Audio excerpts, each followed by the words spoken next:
ಜೊತೆಯಲಿ ಜೊತೆಯಲಿ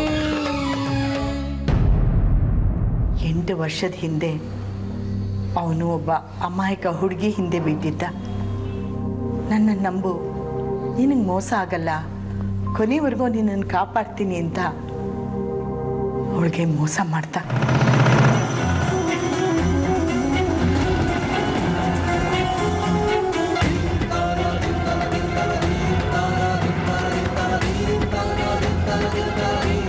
ಒಂದಿನ ಅವಳ ಮನೆಗೆ ನುಗ್ಗಿ ತನ್ನ ಪ್ರೀತಿನ ಮುಂದಿಟ್ಕೊಂಡು ಬಲವಂತವಾಗಿ ಅವಳನ್ನು ಬಳಸ್ಕೊಂಡ. ವಾಟ್? ಸಂಜಿತ್ ಸರ್ ಬಲವಂತವಾಗಿ? ಅಮಾಯಕ ಹುಡುಗಿ ಅವನನ್ನ ದೇವರು ಅಂತ ತಿಳ್ಕೊಂಡು ತುಂಬಾನೇ ನಂಬಿದ್ಲು. ತನ್ನನ್ನು ತಾನು ಅವನಿಗೆ ಅರ್ಪಿಸ್ಕೊಂಡ್ಬಿಟ್ಟಿದ್ಲು. ಕೊನೆಗೆ ಗರ್ಭಿಣಿನೂ ಆದ್ಲು. ಮದುವೆಗೆ ಮುಂಚೆನೆ? ಮೊದಲೇ ಅಮಾಯಕ ಹಳ್ಳಿ ಹುಡುಗಿ ಹೀಗಾಗಿದೆ ಅಂತ ಹೋಗಿ ಕೇಳ್ಕೊಂಡು ಅದಕ್ಕೆ ಅವನು ಬಾಯಿಗೆ ಬಂದ ಹಾಗೆ ಮಾತಾಡಿ ಮಗುನ ತೆಗೆಸ್ಬಿಡು ಅಂತ ಹೇಳಿ ಕೈ ತೊಳ್ಕೊಂಡು ಹೋಗೇ ಬಿಟ್ಟ. ಶಿಟ್, ಮೈ ಗಾಡ್, ಇಷ್ಟಪಟ್ಟಿದ್ದು ಹುಡುಗಿ ಪ್ರೆಗ್ನೆಂಟ್ ಆದ್ಲು ಅಂತ ಹಂಗೆ ಬಿಟ್ಟು ಹೋದ್ನ? ಮದುವೆ ಮಾಡ್ಕೊಳ್ಳಿಲ್ವಾ ಅಮ್ಮ?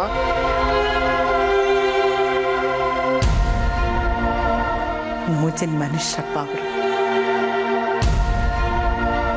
ಅವ್ರ ಸುಖಕ್ಕೆ ಸಂತೋಷಕ್ಕೆ ಮುಗ್ಧ ಹುಡುಗಿರು ಬೇಕಾಗಿತ್ತು, ಬಳಸ್ಕೊಂಡ್ರು.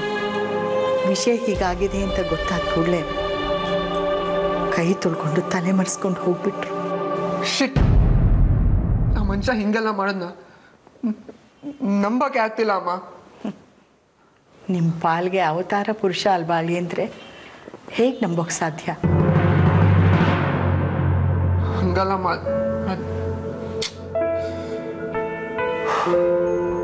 ಆ ಹುಡುಗಿ ಏನಾದ್ಲು? ಹೊಟ್ಟೆಲಿದ್ದ ಮಗು? ಆ ಪಾಪಿಷ್ಟನಿಗಂತೂ ಮಗು ಬೇಕಿರಲಿಲ್ಲ. ಆದರೆ ತಾಯಿ ಮನಸ್ಸು ಕೇಳಬೇಕಲ್ಲ. ಸಮಾಜನ ಎದುರು ಹಾಕೊಂಡ್ರೂ ಪರವಾಗಿಲ್ಲ, ಆ ಮಗುಗೆ ಜನ್ಮ ಕೊಟ್ಟೇ ಕೊಡ್ತೀನಿ ಅಂತಂದು. ಆದಮೇಲೆ ಆ ಮಗು ತಾಯಿ ಪಾಡು ನಾಯಿ ಪಾಡಾಗೋಯ್ತು. ಛೇ, ಇಷ್ಟೆಲ್ಲ ಕೆಟ್ಟ ಕತೆ ಇದೆಯಾ ಅಮ್ಮ? ಹುಡುಗಿ ಯಾರು? ನಿಮಗೆ ಪರಿಚಯ ಇದ್ದವಳ?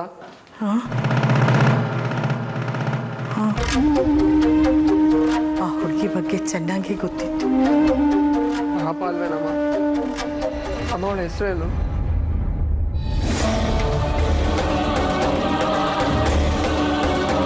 ಹೇಳಿಮ್ಮ, ಇಷ್ಟೇ ಹೇಳಿದಿರಂತ, ಹೆಸರು ಹೇಳಕ್ಕೇನು?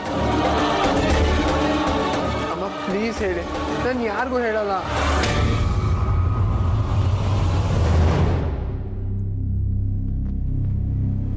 ರಂಗ, ನಿನ್ನನ್ನು ಮುಟ್ಟಿದ ತಪ್ಪಿಗೆ ಇಷ್ಟೆಲ್ಲ ಸತ್ಯ ಹೇಳಿಬಿಟ್ಟೆ. ಇದನ್ನಂತೂ ಹೇಳಕ್ಕಾಗಲ್ವೋ? ಏನ್ ಮಾಡ್ಲಿ?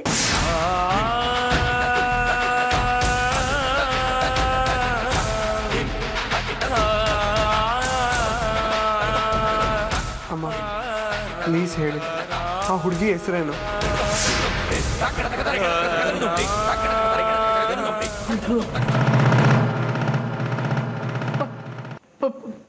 ಪವಿತ್ರನಾ? ಪವಿತ್ರ ಪವಿತ್ರ ಪವಿತ್ರವಾದ ಹುಡುಗಿ ಅದು. ಅಪವಿತ್ರ ಮಾಡಿಬಿಟ್ಟ. ಎಸ್, ರಂಜಿತ್ ಸರ್ ಕೂಡ ಅದನ್ನೇ ಹೇಳ್ತಾ ಇದ್ರು. ತನ್ನ ಹುಡುಗಿ ಹೆಸರು ಶುದ್ಧವಾದ ಹೆಸರು ಅಂತ. ಕರೆಕ್ಟ್ ಅಮ್ಮ? ಅದೇ ಹೆಸರು, ಪವಿತ್ರ.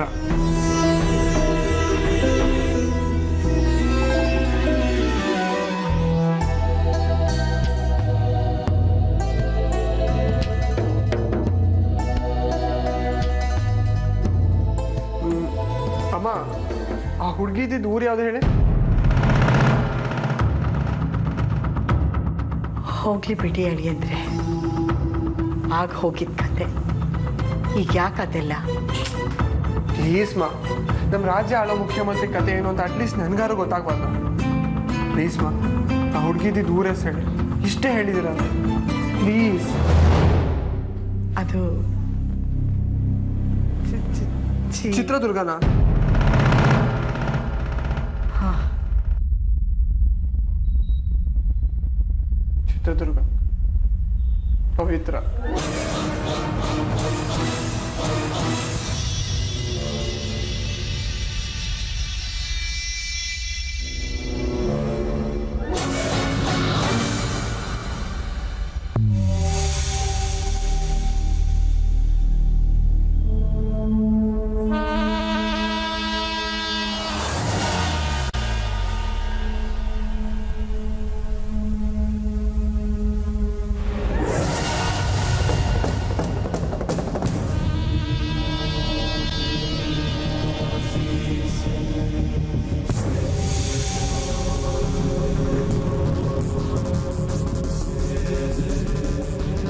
ಏನು ತಮಾಷೆ ಮಾಡ್ಕೊಂಡಿದ್ದೀರೇನ್ರಿ?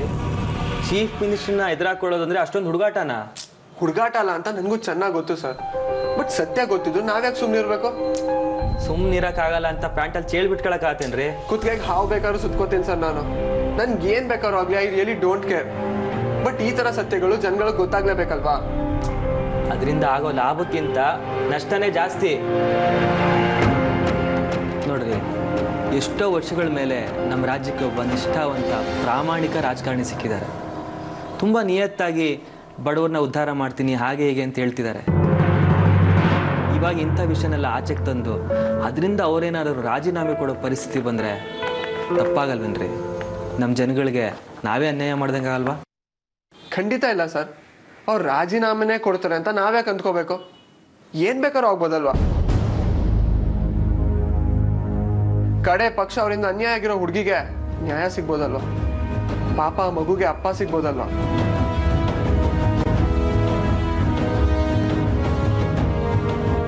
ಯೋಚನೆ ಮಾಡಿ ಸರ್, ಎಲ್ರಿಗೂ ದಾರಿ ತೋರಿಸೋ ಲೀಡರೇ ತಪ್ಪು ಮಾಡಿದಾನೆ.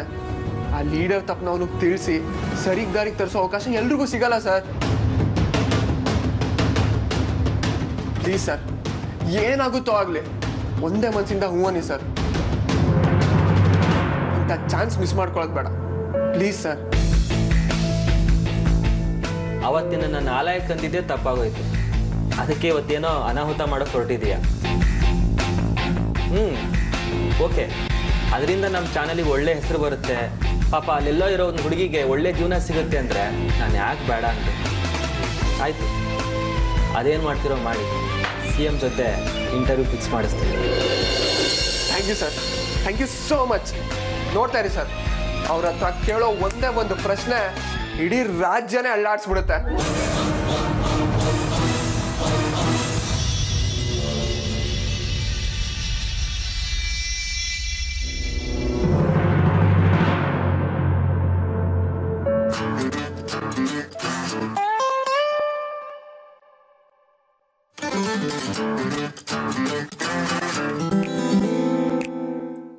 ದೇವ್ರ, ಬೇಗ ಹೊರಡ್ರಿ ಪ್ಲೀಸ್.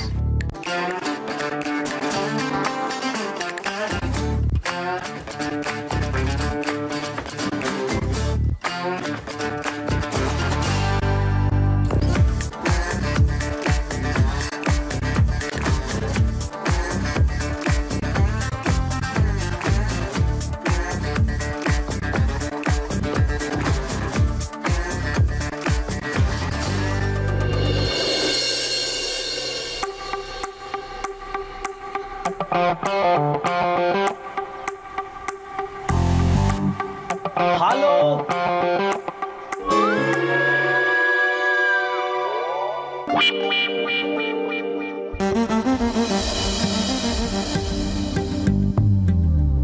ನೀವಾ?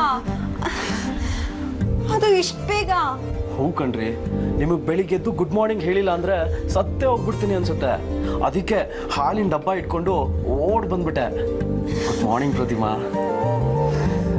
ಒಂದೊಂದು ಹನಿ ಹಾಲ್ಗೂ ಪ್ರೀತಿ ಮಿಕ್ಸ್ ಮಾಡ್ಕೊಂಡು ತಂದಿದ್ದೀನಿ, ತಗೊಳ್ರಿ. ಸರಿ ಇರಿ, ನಾನು ಚೊಂಬ್ ತಗೊಂಡ್ ಬರ್ತೀನಿ.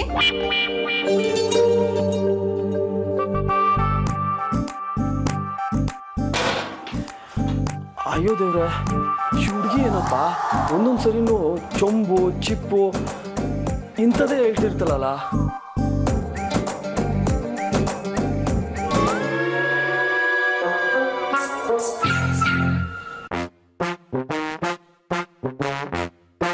ಓ ನೀನಾ? ಓ ಬೆಳಗ್ಗೆನೆ ಕತ್ತೆ ಮುಖ ನೋಡ್ಬೇಕು ಅಂದ್ಕೊಂಡಿದ್ದೆ, ನೀನು ಮುಖ ತೋರಿಸ್ಬಿಟ್ಟಲ್ಲಯ್ಯ. ನಡಿ ಆಚೆಗೆ. ಸರ್ ನಾನೇನು ಕತ್ತೆಗಿಂತನೂ ಕಡೆನಾ? ಕನ್ನಡಿ ನೋಡ್ಕೊಳಪ್ಪ, ಹೇಗಿದ್ಯಾ ಅಂತ ಗೊತ್ತಾಗುತ್ತೆ. ನಡಿ. ಸರ್ ಏನ್ ಸರ್ ಮನೆಯವರೆಲ್ಲ ಆಚೆ ಓಡಿಸೋದ್ರಲ್ಲೇ ಇರ್ತೀರಾ? ನಾನೇನಾದ್ರೂ ಇವತ್ತು ಹಾಲು ಕೊಟ್ಟಿಲ್ಲ ಅಂತಂದ್ರೆ ನಿಮಗೆ ಕಾಫಿ ಟೀ ಮಾಡೋಕ್ಕೂ ಗತಿ ಇರಲ್ಲ ಗೊತ್ತಾ? ಯಾಕೆ? ಓ ಹಾಲಿನ ವ್ಯಾಪಾರ ಶುರು ಮಾಡ್ಕೊಂಡ್ಬಿಟ್ಟಿದ್ಯಾ?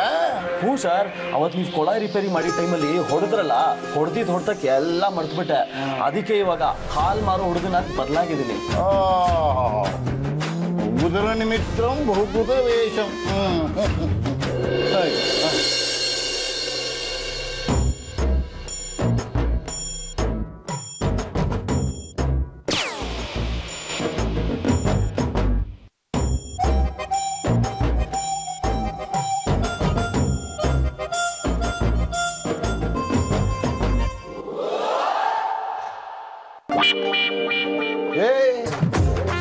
ಇದೇನಿದು? ಹಾಲಿಗೆ ನೀರು ಹಾಕಿದ್ಯೋ ಅಥವಾ ನೀರಿಗೆ ಹಾಲು ಹಾಕಿದ್ಯೋ? ಇಲ್ಲ ಸರ್, ಒಂದು ಹನಿ ನೀರು ಮುಟ್ಸಿಲ್ಲ. ಯಾರು ಹೇಳ್ತಾ ಇದೆಯಾ ನೀನು?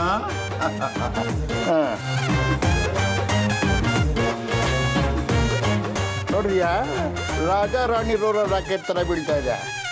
1 ಲೀಟರ್ ಹಾಲ್ಗೆ 2 ಲೀಟರ್ ನೀರು ಬಿಡ್ತಿದ್ಯಾ? ಇಲ್ಲ ಸರ್, ನಾನೇ ಹಸು ಕಟ್ಟಿ ಊಟ ಕೊಟ್ಟು ಹಾಲು ಕರ್ಕೊಂಡು ಡೈರೆಕ್ಟ್ ಆಗಿ ಬಂದಿದ್ದೀನಿ. ಹಸುಗೆ ಹೊಟ್ಟೆಗೆ ಏನು ಹಾಕಿದ್ಯಾ? ಬೂಸಾಗೆ ಎಷ್ಟು ಹಾಕಿದ್ಯಾ? ಬೂಸಾನ? ಹಾಗಂದ್ರೆ ಏನಪ್ಪ? 2 ಲೀಟರ್ ಸರ್. ಅಡ್ಮೋಣಿದೆ, ನಿನ್ನ ಯೋಗ್ಯತೆಗೆ ಬೆಂಕಿ ಹಾಕಿದ್ರು ಎಲ್ಲ ಕಣೆಯ. ಬೂಸಾನೆ ಅವನ ಲೀಟ್ರಲ್ಲಿ ಹಾಕ್ತಾನೆ ನಿನ್ನ ಯೋಗ್ಯತೆಗೆ. ಅದು ಹಾಳಾಗೋಲಿ. ಹಿಂಡಿ ಎಷ್ಟು ಹಾಕಿದ್ಯಾ? ಯಾವ ಬೀಜದ ಹಿಂಡಿ ಹಾಕಿದ್ಯಾ? ಬೀಜನ? ಹಿಂಡಿನ? ಅಯ್ಯೋ, ನಿನ್ನ ಯೋಗ್ಯತೆಗೆ ಬೆಂಕಿ ಹಾಕಿದ್ರು ಹಾಳಾಗೋಲಿ. ಹಸುಗೆ ಒಣಲ್ ಹಾಕಿದ್ಯೋ, ಹಸುಗೆ ಹಾಕಿದ್ಯೋ? ಗೋಣಿ ಸೊಪ್ಪು ಏನಾದ್ರು ತಿನ್ಸಿದ್ದೀನಿಯಾ ಅಥವಾ ಕಾರ್ಯ ಗಿಡದತ್ತು ಏನಾದ್ರು ಬಿಟ್ಟಾಕಿದ್ದ? ಗಂಜನ ಯಾವ ಕಲರ್ ಇದೆ? ಲೈಟ್ ಯೆಲ್ಲೋ ಕಲರು, ಅದು ಸ್ಟ್ರಾಂಗ್ ಯೆಲ್ಲೋ ಕಲರು, ಅಥವಾ ನಾರ್ಮಲ್ ಕಲರು? ಸಗಣಿ ಪರೀಕ್ಷೆ ಮಾಡಿ ನೋಡಿದೀಯಾ? ಆಮೇಲೆ ಈ ಕಾಲು ಬಾಯಿ ರೋಗಕ್ಕೆ ಇಂಜೆಕ್ಷನ್ ದೊಳಿಸಿದೆಯಾ ಹೇಗೆ? ಅಯ್ಯೋ ಬೇಡ ತಂದೆ, ಇನ್ನೆರಡು ಮಾತಾಡಿದ್ರೆ ನಾನು ಇಂಜೆಕ್ಷನ್ ಹಾಕ್ಸ್ಕೋಬೇಕಾಗತ್ತೆ. ಏನೋ ಈ ಕೆಲ್ಸಕ್ಕೆ ಸೇರ್ಕೊಂಡು ದೊಡ್ಡ ತಪ್ಪು ಮಾಡಿಬಿಟ್ಟೆ. ಇವತ್ತೇ ಈ ಕೆಲ್ಸಕ್ಕೆ ರಾಜೀನಾಮೆ ಕೊಟ್ಬಿಡ್ತೀನಿ. ಬರ್ತೀನಿ. ಇದು ಯಾವ ಸೀಮೆ ಹುಡುಗ ಅಂತೀನಿ? ಬಂದಾಗ್ಲೆಲ್ಲ ಏನಾದ್ರು ಕೊಟ್ಬಿಟ್ಟು ಹೋಗ್ತಾ ಇರ್ತಾನೆ. ಒಂದು ಕ್ಯಾನು 4 ಲೀಟ್ರ್ ಹಾಲು ಇವತ್ತು ರಾತ್ರಿ ಸಾಕತ್ತಾಗೆ ಬಾದಾಮಿ ಹಾಲು ಮಾಡ್ಕೊಂಡು ಕುಡಿದ್ಬಿಡ್ತೀನಿ. ಬಂದು ಬಾದಾಮಿ ಹಾಲು ಮಾಡೋ, ಸುಮ್ಮನೆ ಅಲ್ಲಿ ಇಲ್ಲಿ ನೋಡ್ತಾ ನಿಂತ್ಕೋಬೇಡ.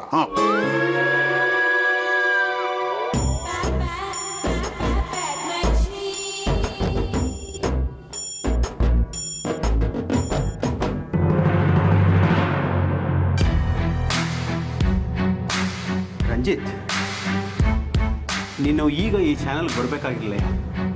ಆ ಅಭಯ್ ಇದ್ದಾನಲ್ಲ, ಅವನು ಎಲ್ಲರದ್ರಿಗೆ CM ನನಗೆ ಪರ್ಸ್ನಲ್ ಆಗಿ ಗೊತ್ತು ಅನ್ನೋ ಹತ್ರ ಬಿಹೇವ್ ಮಾಡ್ತಾನೆ. ನನಗೆ ಅದು ಇಷ್ಟ ಆಗೋದಿಲ್ಲ. ಹೋಗಲಿ ಬಿಡಿ, ನಾನಂತೂ ಹೇಳ್ಕೊಳ್ಳೋ ಹಾಗಿಲ್ಲ ಅಂತಂದ್ರಿ. ಅವರಾದರೂ ಹೇಳ್ಕೊಳ್ಳಿ, ನಾನು ಅವರು ಗುಡ್ ಫ್ರೆಂಡ್ಸ್ ಅಂತ. ಆದರೂ ನೀನು ಬರಬೇಕಾಗಿರಲಯ್ಯ. ಅಲ್ಲ ಪಾಪ, CM ಅಂತಂದರೆ ಕಾಮನ್ ಮ್ಯಾನ್ ಅಂತ ನೀವೇ ಹೇಳ್ಕೊಟ್ರಿ. ಈಗ ಅದೇ ಜನಗಳ ಮುಂದೆ ಚಾನಲಲ್ಲಿ ಕೂತ್ಕೊಂಡು ಮಾತಾಡೋದ್ರಲ್ಲಿ ತಪ್ಪೇನಿದೆ? ಬನ್ನಿ.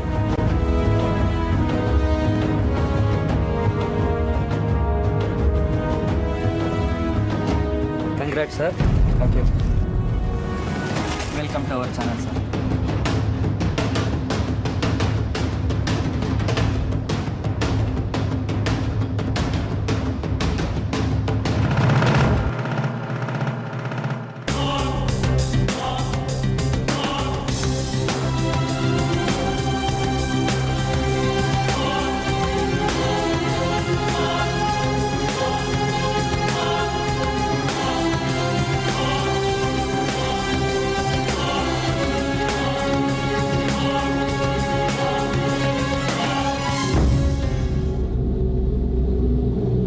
ಬೈಕ್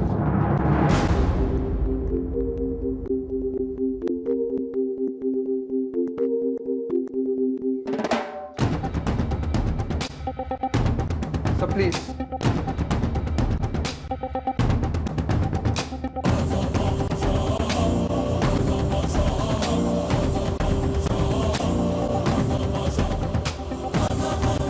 ಹೇಳಿ ಸರ್, ಮುಖ್ಯಮಂತ್ರಿಗಳಾದ್ಮೇಲೆ ಏನಾದರೂ ಹೊಸ ಪ್ಲಾನ್ ಹಾಕೊಂಡಿದ್ದೀರಾ? ಲಂಚ ಲಂಚ ಅನ್ನೋ ಪದ ಇಡೀ ರಾಜ್ಯದಿಂದನೇ ಕಿತ್ತಾಕ್ತೀನಿ. ಅದು ಹೇಗೆ ಸರ್? ಎಲ್ಲರೂ ಆ ಕಾಲದಿಂದನೂ ಇದನ್ನು ಹೇಳ್ಕೊಂಡೇ ಬಂದಿದ್ದಾರೆ. ಬಟ್ ಲಂಚ ಅನ್ನೋದು 1% ಅದು ಕಡಿಮೆ ಆಗಿದೆಯಾ? ಆಗಿಲ್ಲ. ಯಾಕೆ ಹೇಳಿ? ಲಂಚ್ಕೋರನ್ನ ಬೆಳೆಸ್ತಾ ಇರೋದೇ ನಮ್ಮ ಜನಗಳು. ಯಾರಿಗೋ ಫ್ಯಾಕ್ಟ್ರಿ ಕಟ್ಸೋಕೆ ಲೈಸೆನ್ಸ್ ಮಾಡಿಸ್ಬೇಕು, ಮತ್ತೆ ಯಾರೋ ಅಂಗಡಿ ರಿಜಿಸ್ಟ್ರೇಷನ್ ಮಾಡಿಸ್ಕೋಬೇಕು, ಇನ್ಯಾರಿಗೋ ಪಹಣಿ ಪತ್ರ ಮಾಡಿಸ್ಕೋಬೇಕು, ಇನ್ಯಾರೋ ಒಬ್ರು ಬೇಸಾಯಕ್ಕೋ ಬಿಸ್ನೆಸ್ಗೋ ಸಾಲ ಮಾಡಬೇಕು. ಇದಕ್ಕೆಲ್ಲ ಒಂದಷ್ಟು ಟೈಮು ಪ್ರೊಸೀಜರ್ಸ್ ಅಂತ ಇರುತ್ತಲ್ಲ. ಆದರೆ ಕಾಯೋ ಪೇಷನ್ಸ್ ಇಲ್ಲ ನಮ್ಮ ಜನಕ್ಕೆ. ಏನು ಮಾಡ್ತಾರೆ ಹೇಳಿ? ನಿಮ್ಮ ಕೈ ಬೆಚ್ಚಗೆ ಮಾಡ್ತೀವಿ, ನೋಡ್ಕೊಳ್ತೀವಿ, ಸೈನ್ ಹಾಕಿ ಸರ್, ಸ್ಯಾಂಕ್ಷನ್ ಮಾಡಿ ಸರ್ ಅಂತ. ಪುಕ್ಸಟ್ಟೆ ದುಡ್ಡು ಬಂದರೆ ಯಾರು ಬಿಡ್ತಾರೆ? ಲಂಚ ತಗೋತಾರೆ, ಸೈನ್ ಹಾಕ್ತಾರೆ. ಅವ್ರು ಕೇಳೋದಕ್ಕೆ ಮುಂಚೆನೇ ನಮ್ಮ ಜನಗಳಿಗೆ ಲಂಚ ಕೊಟ್ಟು ಕೊಟ್ಟು ಅಭ್ಯಾಸ ಆಗಿರುತ್ತಲ್ಲ, ಅವ್ರಿಗೂ ಅದೇ ಎಕ್ಸ್ಪೆಕ್ಟೇಷನ್ ಶುರು ಆಗುತ್ತೆ. ದುಡ್ಡು ತಿಂದು ತಿಂದು ನಮ್ಮ ಮಧ್ಯ ಇರೋ ಒಂದಷ್ಟು ಜನ ಅಧಿಕಾರಿಗಳು ಎಂಥ ಹೆಗ್ಣಗಳಾಗಿರ್ತಾರೆ ಅಂದರೆ, ಅವ್ರ ಮುಂದೆ ವಯಸ್ಸಾಗಿರೋ ಅಜ್ಜ ಅಜ್ಜಿಯರು ಬಂದರೂ ಲೆಕ್ಕಕ್ಕಿಲ್ಲ, ವಿಧವೆಯರು ಬಂದರೂ ಲೆಕ್ಕಕ್ಕಿಲ್ಲ, ಕೈ ಕಾಲಿಲ್ಲದೆ ಇರೋ ಅಂಗವಿಕಲರು ಬಂದರೂ ಲೆಕ್ಕಕ್ಕಿಲ್ಲ. ಕೈ ಚಾಚಿದಾಗ ದುಡ್ಡು ಸಿಗಬೇಕಷ್ಟೇ. ಕಿತ್ತು ತಿಂತಾರೆ ಅವರು ನಾಚಿಕೆಗಟ್ಟೆ ಜನ್ಮ. ಅದಕ್ಕೆ ಇವತ್ತಿಂದ ಈ ಕ್ಷಣದಿಂದ ಒಂದು ಹೊಸ ರೂಲ್ ತರ್ತಾ ಇದ್ದೀನಿ. ವಯಸ್ಸಾದವ್ರಿಗೆ ಪೆನ್ಷನ್ ತಂದುಕೊಡೋ ಪೋಸ್ಟ್ ಮ್ಯಾನಿಂದ ಹಿಡಿದು DC office, taluk office, bank, police station ಅಷ್ಟೇ ಯಾಕೆ, ನನ್ನ ಆಫೀಸು CM ಆಫೀಸಲ್ಲೂ ಕೂಡ ಯಾವೋಲೆ ಯಾವತ್ತೇ ಯಾವುದೇ ರೀತಿ ಲಂಚ ಕೇಳಿದ್ರು ಕೂಡ ತಕ್ಷಣ ಅವ್ನು ಕಪಾಳ ಕೊಡಿಬೇಕು. ಒಂದು ವೇಳೆ ಈ ಆಪಾದನೆ ನಿಮ್ಮ ಮೇಲೇನೆ ಬಂದ್ರೆ? ಡೌಟೇ ಬೇಡ, ಅದೇ ಸೆಕೆಂಡಲ್ಲೇ ನನ್ನ ಮೇಲೆ ಕೂಡ ಇನ್ವೆಸ್ಟಿಗೇಷನ್ ಆಗಲಿ. ಅಪ್ಪಿ ತಪ್ಪಿ ನನ್ನ ಇಡೀ ಕ್ಯಾರೆಕ್ಟರ್ ಒಂದೇ ಒಂದು ಸಣ್ಣ ಕಳಂಕ, ಸಣ್ಣ ಕಪ್ಪು ಚುಕ್ಕೆ ಕಂಡ್ರು ಸಾಕು, ಅದೇ ಸೆಕೆಂಡಲ್ಲಿ ರಾಜೀನಾಮೆ ಕೊಟ್ಟು ಹೋಗ್ತಾ ಇರ್ತೀನಿ.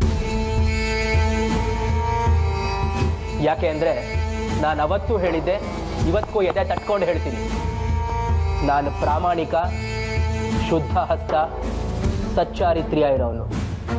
ಹಾಗಾದ್ರೆ ನನ್ನ ಕಡೆಯಿಂದ ಒಂದು ಪ್ರಶ್ನೆ ಇದೆ, ನೇರವಾಗಿ ಉತ್ತರ ಕೊಡಬೇಕು.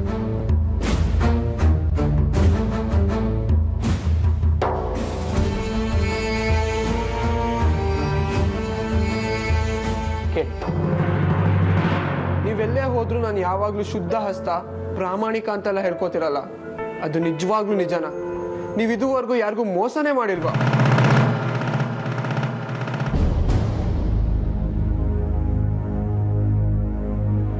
ಇಲ್ಲ, ನನ್ನಿಂದ ಇವತ್ತವರೆಗೂ ಯಾರಿಗೂ ಯಾವುದೇ ರೀತಿ ಮೋಸ ಆಗಿಲ್ಲ, ಆಗೋದಕ್ಕೂ ಬಿಡಲ್ಲ.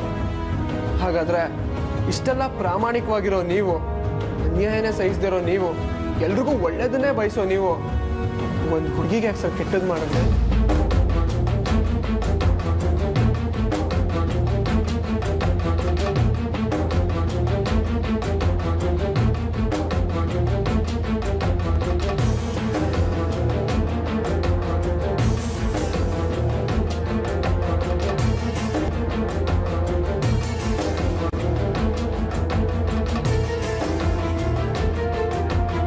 ಹುಡುಗಿಗ? ಯಾವ ಹುಡುಗಿಗೆ? ಜ್ಞಾಪಿಸ್ಕೊಳ್ಳಿ ಸರ್, 8 ವರ್ಷದ ಹಿಂದೆ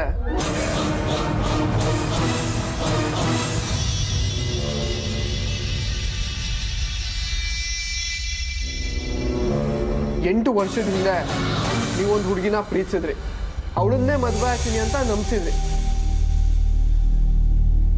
ಅವಳ ಜೊತೆ ನೀವು ಫಿಸಿಕಲಿ ಕೂಡ ಮುಂದುವರೆದಿದ್ರಿ. ಕಡೆಗೆ ಅವಳು ನಿಮ್ಮನ್ನ ನಂಬಿ ಗರ್ಭಿಣಿನೂ ಆದಾಗ ಹೇಳ್ದೆ ಕೇಳ್ದೆ ಕೈ ಕೊಟ್ಟು ಹೋದ್ರಿ.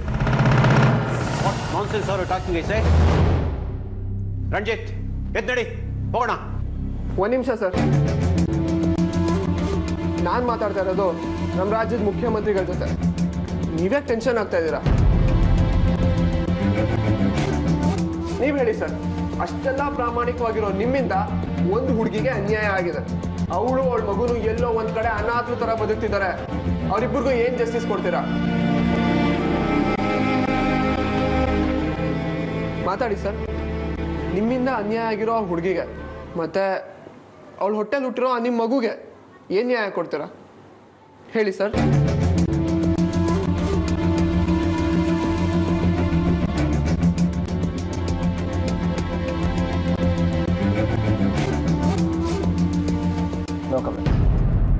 ಸರ್ ನೀವು ಹಾಗೆ ತಗೋಂಗಿಲ್ಲ. ನಮ್ಮ ಪ್ರಶ್ನೆಗೆ ಉತ್ತರ ಕೊಡಿ.